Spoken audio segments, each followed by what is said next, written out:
नामुमकिन जैसी कोई भी चीज नहीं, जो खुद ना बने वो कोई भी नसीब नहीं। मिलेगी मंजिल चाहे करीब नहीं, मैं हूँ दिल का अमीर भाई गरीब नहीं। कोई भी लकीर नहीं ऐसी जो। डियर स्टूडेंट्स, आज हम स्टार्ट करने वाले हैं साइंस का बहुत ही इंपॉर्टेंट चैप्टर है इलेक्ट्रिसिटी। पुरानी बुक में ये चैप्टर नंबर 12 था और अभी जो न्यू बुक एनसीईआरटी की आई है उसके अकॉर्डिंग ये चैप्टर नंबर 11 हो चुका है। तो इलेक्ट्रिसिटी पढ़ने के लिए जो शुरुआत करेंगे हम वो करेंगे चार्ज से। चार्ज क्या होता है, तो किसी भी ऑब्जेक्ट पे चार्ज कैसे प्रोड्यूस होता है सबसे पहले हम उसके बारे में जान लेते हैं। The first of all you should know that is charge is produced by transfer of electron. Transfer of electron means अगर कोई ऑब्जेक्ट ए है, इस पे अगर कुछ इलेक्ट्रॉन्स ऐड हो जाते हैं तो इस पर नेगेटिव चार्ज आ जाएगा। क्यों?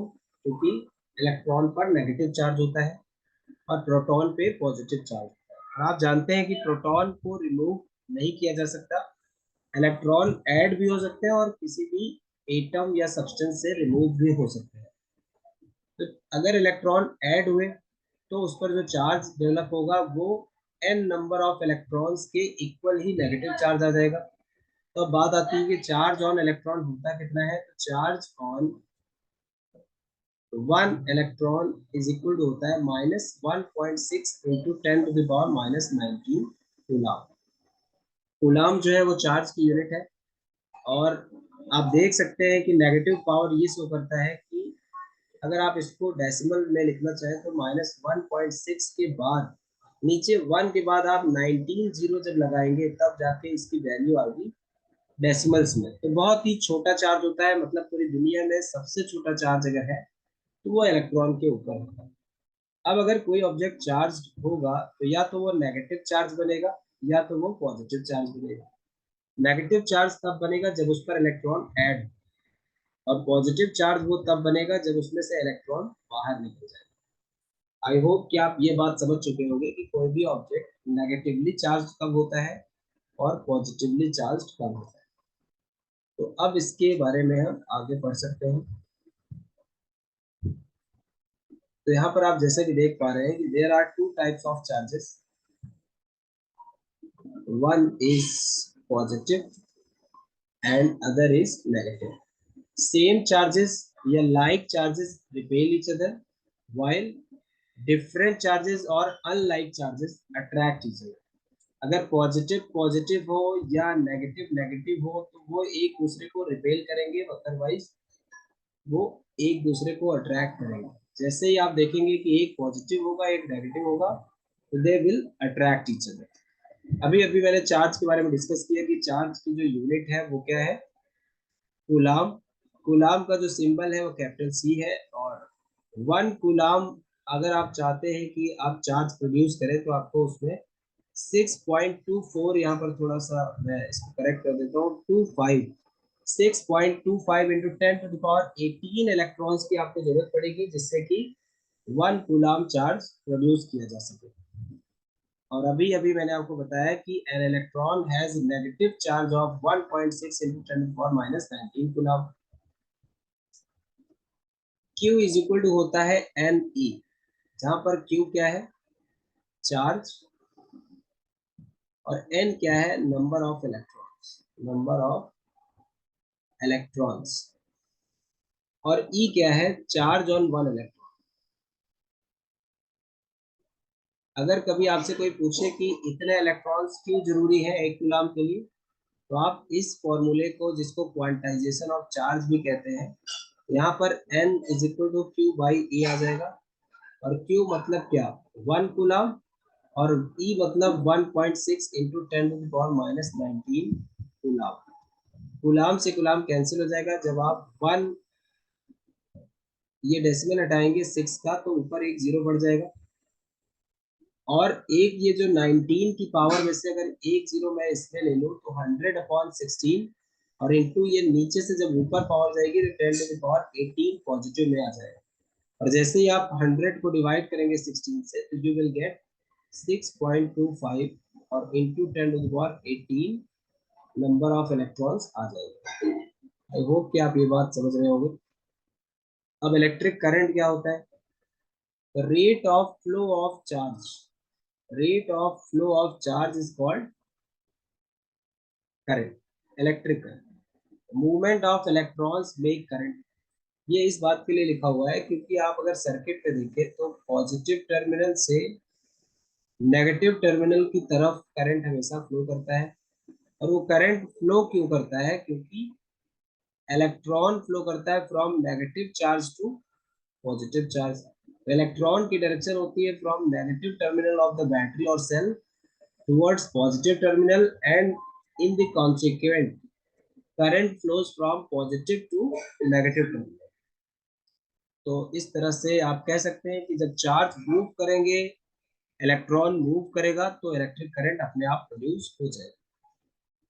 यहाँ पर इसीलिए आप देख सकते हैं लिखा हुआ है in an electric circuit the direction of electric current is taken opposite to the direction of the flow of electrons. तो इलेक्ट्रॉन्स का direction from negative to positive terminal and current का जो डायरेक्शन है from positive to negative terminal. Means if electrons are moving in left then current is moving in right direction.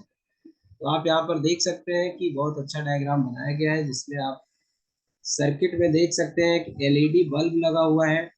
यहाँ पर ये battery का positive terminal है और इधर नीचे नेगेटिव टर्मिनल है। करंट की डायरेक्शन, ये जो ब्लू लाइंस आप देख रहे हैं ये करंट जा रहा है और करंट बल्ब को ग्लो भी कर रहा है और सर्किट को कंप्लीट कर रहा है। इसी दौरान नेगेटिव टर्मिनल से ये जो रेड आप एरोज देख रहे हैं this is direction of electron. तो इस तरह से electron opposite to the current flow करता है। और आगे बढ़ते हैं तो the unit of electric current is ampere. ये कैसे आया? I is equal to Q by T होता है, मतलब rate of flow of charge where I is current, Q is charge and T is time. तो Q की जो unit होगी वो होगी कूलाम और अपॉन जो टाइम की यूनिट होगी वो होगी सेकेंड। तो कूलाम पर सेकेंड, जिसको आप कूलाम सेकेंड की पावर -1 भी लिख सकते हैं, इसी को एम्पियर कहते हैं।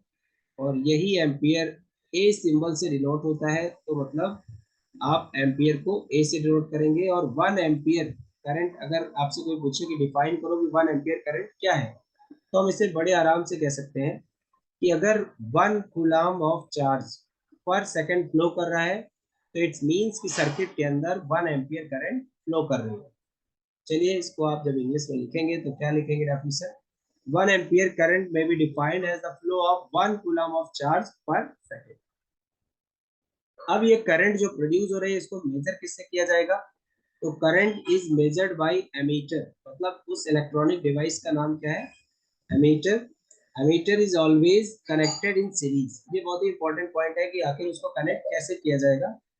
तो आप सीधे सर्किट के किसी भी पार्ट में बीच में एमीटर को सीरीज में कनेक्ट कर सकते हैं। ये पैरेलल में कनेक्ट नहीं किया जाता है, पैरेलल में कनेक्ट किया जाता है वोल्ट मीटर, जो कि आगे अभी चल के आप पढ़ेंगे। आप ये देख सकते हैं कि सिंपली सर्किट के किसी भी वायर को किसी भी जगह से बेस से ब्रेक करके बीच में आप एमीटर का एक टर्मिनल और दूसरा टर्मिनल दूसरे साइड ऐड करके बीच में इसे लगा सकते हैं और इसी को सीरीज कॉम्बिनेशन कहते हैं। मतलब जो करंट का पाथ होगा वो एक ही रास्ते से अगर जा रहा है तो उसके बीच में जो जो चीजें पड़ेंगी उनको हम सीरीज कॉम्बिनेशन कहेंगे। और यही पर लगातार मैं आपको बताना चाहता हूँ कि ये जो एक बड़ी लाइन और एक छोटी लाइन है इसे एक सेल कहते हैं। और जब एक से ज्यादा सेल होते हैं तो इस पूरे सिस्टम को हम बैटरी कहते हैं। इस तरह से यहाँ पर आप देखें तो एक बैटरी लगी हुई है जो कि 2 सेल्स का कॉम्बिनेशन है। अब आपसे कोई पूछे व्हाट इज इलेक्ट्रिक सर्किट, तो इलेक्ट्रिक सर्किट क्या है? It is a closed path of electric current and this is called electric circuit. तो इलेक्ट्रिक सर्किट में क्या क्या होना चाहिए? तो नॉर्मली इलेक्ट्रिक सर्किट में अगर आप एक बल्ब शो कर सके, बैटरी शो कर सके, एमीटर, वोल्ट मीटर, तो ये कंप्लीट सेटअप होगा। अदरवाइज अगर एक टर्मिनल से, पॉजिटिव टर्मिनल से निकल कर एक नेगेटिव टर्मिनल तक आप केवल एक रेजिस्टेंस शो कर देते हैं तो भी ये सर्किट आपकी कंप्लीट हो जाती है। या नॉर्मली मैं कहूँ कि the path of electric current is called electric circuit. अब आप कैसे भी बनाए, दैट इज, तो आप देख सकते हैं यहाँ पर लिखा हुआ है if the current is broken anywhere current stops flowing. यानी अगर ओपन सर्किट है, की क्लोज नहीं हुई है, तो उसे हम इलेक्ट्रिक सर्किट नहीं कहेंगे, या अगर कहते हैं तो हम बोलेंगे open circuit. Electricity flows in the circuit from positive terminal of the cell to the negative terminal of the cell. ये मैं आपको ऑलरेडी बता चुका हूँ। आप देख सकते हैं कुछ ऐसी सिचुएशन होती है आपके घरों में, बट वहां पर ये कोई सेल नहीं होता है, वहां पर आपको सप्लाई गवर्नमेंट की तरफ से मिलती है। 220 वोल्ट उसका वोल्टेज होता है। यहाँ पर तो ये जो सेल आपको मिलेगा वो 1.5 वोल्ट का होता है, और फिर धीरे धीरे आप 6 वोल्ट, 12 वोल्ट बाइक की और बैटरी कार की, और फिर और ट्रक वगैरह में जाएंगे तो 24 वोल्ट तक भी आपको मिल सकता है। तो पॉजिटिव टर्मिनल ये उभरा हुआ पार्ट जो होता है उस तरह, और ये जो इसका प्लेन फ्लैट सरफेस होता है वो नेगेटिव टर्मिनल माना जाता है। तो इस तरह से यहाँ पर बीच में ये देखिए स्विच लगी हुई दिखाई दे रही है आपको। स्विच को जैसे ही ऑन करते हैं तो इस यहाँ से करंट निकल करके बल्ब से होते हुए ये आगे बढ़ता है और बल्ब यहीं पर ग्लो करने लगता है। इलेक्ट्रिक पोटेंशियल का है। Electric potential, it is the amount of work done in bringing a unit positive charge from infinity to that point। तो that point की जगह आप लिख सकते हो required point, desired point, particular point, कुछ भी आप लिख सकते हैं। तो जैसे कि मैं यहाँ पर दिखाऊं कि इनफाइनाइट पे कोई चार्ज Q है और इस Q चार्ज को आप लाना चाहते हैं कहीं यहाँ पर, तो यहाँ पर लाने में जो W वर्क डन करना पड़ेगा और डिवाइडेड बाई जो चार्ज होगा, इसी रेशियो को इलेक्ट्रिक पोटेंशियल कहते हैं। The unit of electric potential is voltage, इसको V से डिनोट किया जाता है। और positive charge from move from higher potential to lower potential, whereas electrons move from lower potential to higher potential। यहाँ लोअर पोटेंशियल बोला गया है नेगेटिव टर्मिनल को और हायर पोटेंशियल बोला गया है पॉजिटिव टर्मिनल को। तो इलेक्ट्रॉन हमेशा आप जानते हैं कि नेगेटिव टर्मिनल से पॉजिटिव की तरफ जाता है, और उसी के बदले करंट पॉजिटिव टर्मिनल से नेगेटिव टर्मिनल की तरफ जाती है। ये बात हम 3-4 बार इसी क्लास में डिस्कस कर चुके हैं। अब बात आती है पोटेंशियल डिफरेंस किसे कहते हैं। तो अभी हमने बोला था कि इनफाइनाइट से किसी एक पर्टिकुलर पॉइंट तक लाने में जो वर्क डन होता है उसे हम इलेक्ट्रिक पोटेंशियल कहते हैं। बट किसी भी एक जगह से दूसरी जगह ले जाने में जो पोटेंशियल में डिफरेंस आएगा, मान लीजिए ए से आप बी पोजीशन पे ले जा रहे हैं, तो V A minus V B या V B minus V A, जो ये डिफरेंस आएगा वर्क डन का from A to B divided by Q is called electric potential difference. Cell या बैटरी की पावर को पोटेंशियल डिफरेंस बोलते हैं। जैसे टीवी रिमोट का सेल कुछ दिनों में यूज करने के बाद खत्म हो जाता है, मतलब उसका पोटेंशियल डिफरेंस क्या हो गया है, बराबर हो गया है या कम हो गया है, तो आपको नया सेल की जरूरत पड़ती है। तो नया सेल किसे हम कहेंगे, जो चार्ज है या जो हमारे लिए काम आए, यानी कि उसमें जो पोटेंशियल का डिफरेंस है वो ज्यादा होना चाहिए, क्योंकि जितना ज्यादा पोटेंशियल का डिफरेंस होगा उतनी ज्यादा देर तक इलेक्ट्रॉन एक टर्मिनल से दूसरे टर्मिनल पर जाता रहेगा और उसके बदले करंट फ्लो करेगी और हमारा वर्क होता रहेगा। Amount of work done in bringing unit positive charge from one point to another point. देखिए, जब केवल इलेक्ट्रिक पोटेंशियल बोलते हैं तो हम बोलते हैं from infinity to a particular point, लेकिन जब हम पोटेंशियल डिफरेंस की बात करते हैं तो from one point to another point is called potential difference. Potential difference is created by cell और अ बैटरी। आपसे पूछा जाए कि what causes current to flow या charges to flow, your answer must be potential difference. आप देख सकते हैं सेल में किस तरह से पॉजिटिव और नेगेटिव चार्ज के एक्युमुलेशन को दिखाया गया है। यहीं से इलेक्ट्रॉन्स निकल कर इधर आते रहते हैं थ्रू वायर, और जो पॉजिटिव चार्ज है उधर से करंट फ्लो करता है आउटर सर्किट में, और ये बात हम कई बार कर चुके। चलिए V is equal to W by Q, ये फॉर्मूला हो गया, जिसको आप चाहो तो W is equal to V Q भी लिख सकते हो, या आपकी जरूरत के हिसाब से जैसा आपका एग्जाम में इन तीन क्वांटिटीज में से जो भी दो दिए रहेंगे आप तीसरी चीज निकाल सकते हो। SI unit of potential difference is volt. वैसे नॉर्मल अगर मैं बात करूं तो W के लिए जूल और Q के लिए कूलाम, यानी जूल पर कूलाम, ये भी यूनिट किसकी है, पोटेंशियल डिफरेंस की या इलेक्ट्रिक पोटेंशियल की। बट इसी जूल पर कूलाम को वोल्ट कहा गया, और वोल्ट को डिनोट किया जाता है कैपिटल V से। बड़े ही संयोग की बात है कि जो सिंबल इलेक्ट्रिक पोटेंशियल का है वही सिंबल इसके एसआई यूनिट का भी है। पोटेंशियल डिफरेंस नॉर्मली जो हम छोटी बैटरी खरीदते हैं, सेल रिमोट का हो या वॉल वॉच का हो, उन दोनों में ही 1.5 वोल्ट की बैटरी यूज होती है। Potential difference is measured bye voltmeter and voltmeter is always connected in parallel. Parallel कहने का मतलब क्या है कि ऑलरेडी एक सर्किट कंप्लीट है, आप उस सर्किट में जिस भी डिवाइस का पोटेंशियल डिफरेंस निकालना चाहते हैं उसके साथ एक अलग से वायर लेफ्ट और राइट से लेकर आप वोल्टमीटर को कनेक्ट करते हैं, तो this combination is called parallel combination, और वोल्टमीटर को ऐसे ही अटैच किया जाता है। सर्किट डायग्राम अगर आपसे बनाने के लिए कहा जाए तो an electric circuit contains cell, battery, connecting wires, plug key and electric components like bulb, fan वगैरह वगैरह। तो स्विच ऑफ और स्विच ऑन का क्या मतलब है?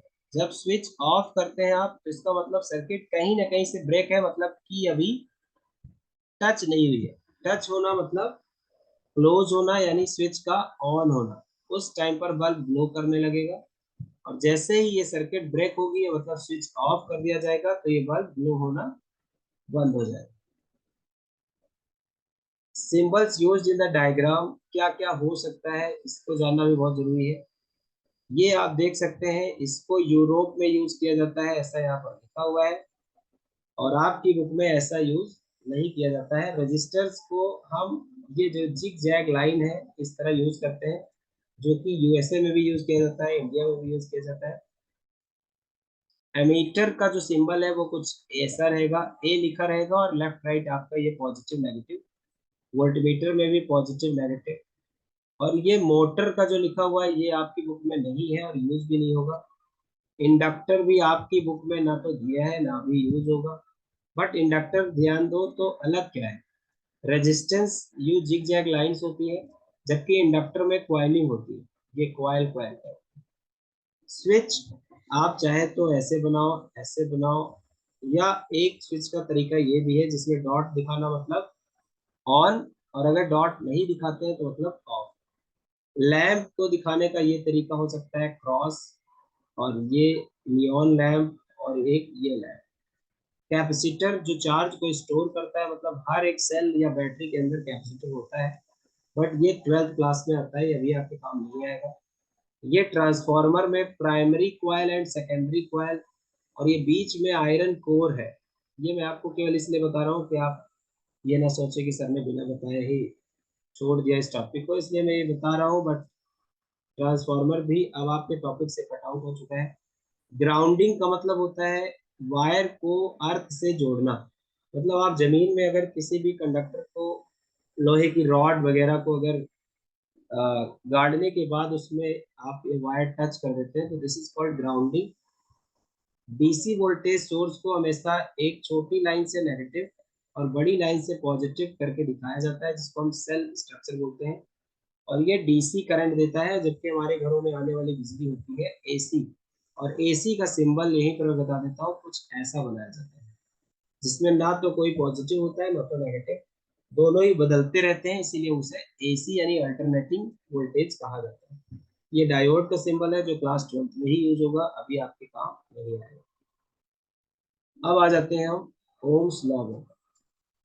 अब ओम्स लॉ बताने के बाद आज का वीडियो यहीं खत्म करूंगा, बाकी हाफ वीडियो जो बचा हुआ पार्ट है वो नेक्स्ट पार्ट पे करेंगे। What is Ohm's law?